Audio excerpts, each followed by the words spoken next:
This week in journalism, we're going to be talking about writing yearbook copy. You may be wondering, this is journalism class, why are we concerned with writing the yearbook? Well, oftentimes students who are involved in journalism classes in college, in high school and college are also part of the staff that's responsible for creating and writing the yearbook. So it's important that we know some of the techniques that are the same when we're writing yearbook copy and that are different because we're looking at a slightly different genre. So that's what we're going to discuss this week. One of the best ways to think about yearbooks are as history books. They are the history of that year in that school and those students. So you want your yearbook to encompass everything that happened in your school that year to the best of your ability. As I said, sometimes the design of the school yearbook falls on the journalism department or class, so it's important that we have some knowledge of how to design a yearbook and what goes into it. Writing articles and captions for a yearbook is similar to writing articles for a newspaper.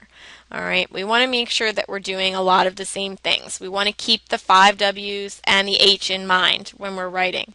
We want to keep the things we learned last week about writing good captions also in mind. One of the things that every good yearbook needs is a yearbook theme. So I want to spend a little bit of time talking about that theme. Yearbook staff should work together to determine a theme for the book that fits the year. Very early in the design of your yearbook, you should think about and have a think tank session with your yearbook staff about what kinds of things are going on in your school that year, in your district. And you want to choose a theme that is specific to your school and that has some meaning to you. You don't want to necessarily just pick anything. The reason your book needs a theme is it gives it continuity. A theme allows you to pull the same idea through the whole book so that it feels like it all belongs together. Themes can be a logo or a phrase of 2 to 6 words. So you could decide that maybe your school got a new mascot and that's going to be your theme for the year, is the new mascot logo. Or maybe you come up with a phrase that encompasses what your school is about that year. Themes are usually used on the cover, the end sheets, and the divider pages, and copy that's found in those areas are normally used to help develop the theme. A theme, as I said, should fit a particular school for a specific year. You do not select a theme that will fit any school. You want a theme that's going to be specific to you. If you do select a theme that would fit any school, you want to make sure that you can find some neat or interesting way to present it so it's a little bit more personal. You want to avoid opinion in a theme. A theme's not the opinion of the yearbook staff. It's not the opinion of a small group of students. You want it to be conducive for everyone and make sense for everyone. Here's some examples of themes that other real schools have used. There's one in every crowd, a common ground, it's not as easy as 1, 2, 3, and what's the catch? I'd like to take a minute and talk a little bit more about a common ground. It sounds like a very universal theme, could be fit for everybody. Of course this is a common ground. We all go to school here. But the school that used this, which was Kirkwood High School in Kirkwood, Missouri, selected this theme because it marked the school year they were in marked the dedication of a new building that housed all of the science teachers and all of the math teachers in separate buildings. And this was the first time that their faculty was separated this way. So they were like, oh, well, all of our science teachers now share a common ground, as do our math teachers.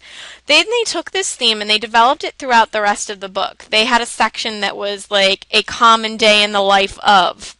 And this showed how more than 20 faculty and students spent a normal day. One of the Portrait sections dealt with common sayings. Another one featured common facts, and the index covered common names. These mini themes throughout the book helped the staff to develop its overall themes, and it helped to tie the entire book together and made it not seem like such a unpersonal or impersonal theme for the school.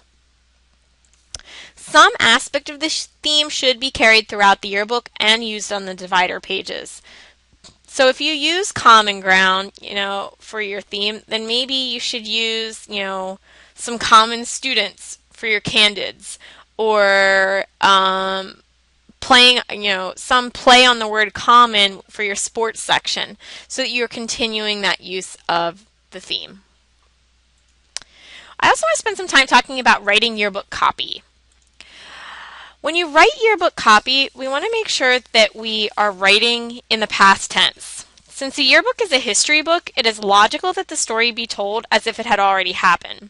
This is sometimes difficult to remember when a book is delivered in the spring before the end of school. Most spring delivery books have a final publication deadline of late February or early March. Nevertheless, writers must refer to events scheduled for April and May in the past tense. Okay? So we have to make sure we're writing in the past tense. Also, we want to write in the third person. The first person, I, is too personal. The history of 1 year should be about all the people, not just the writer's personal involvement.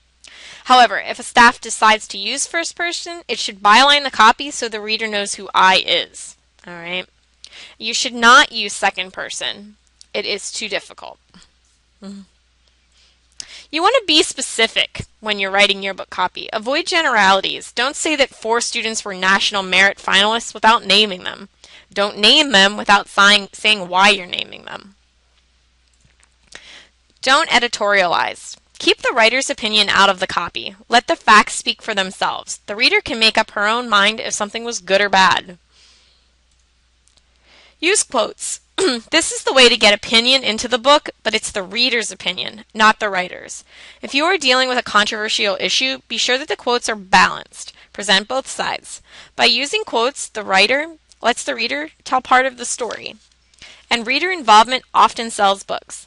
There are other ways to include the reader in copy. One book used letters to the editor, which gave the readers a chance to state their viewpoints about issues that arose during the year. Be sure that all opinion is attributed. The reader has the right to know who said what.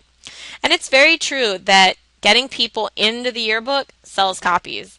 I know when I was in high school, one of the first things everybody did was go through and figure out how many pictures you were in the book. Because you wanted a book that had you in it.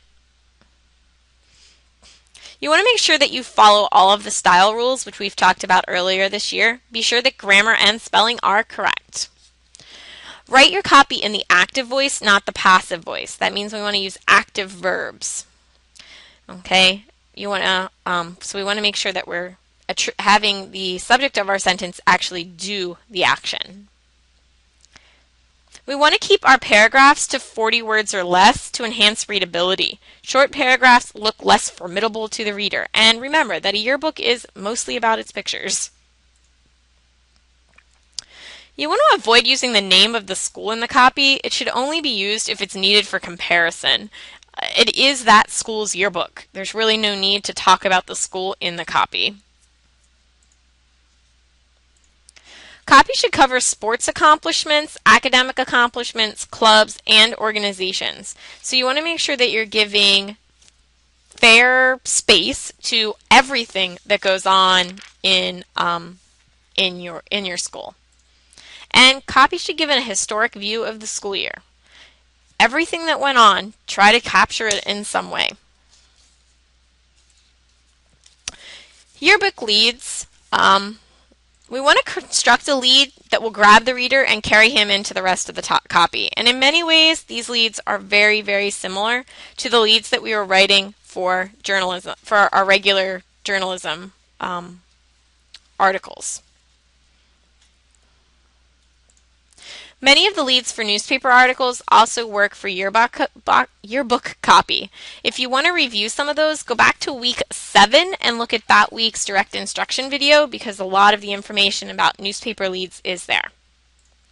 There's two new types of leads, though, that can be used in yearbooks. The first is called the Astonisher lead.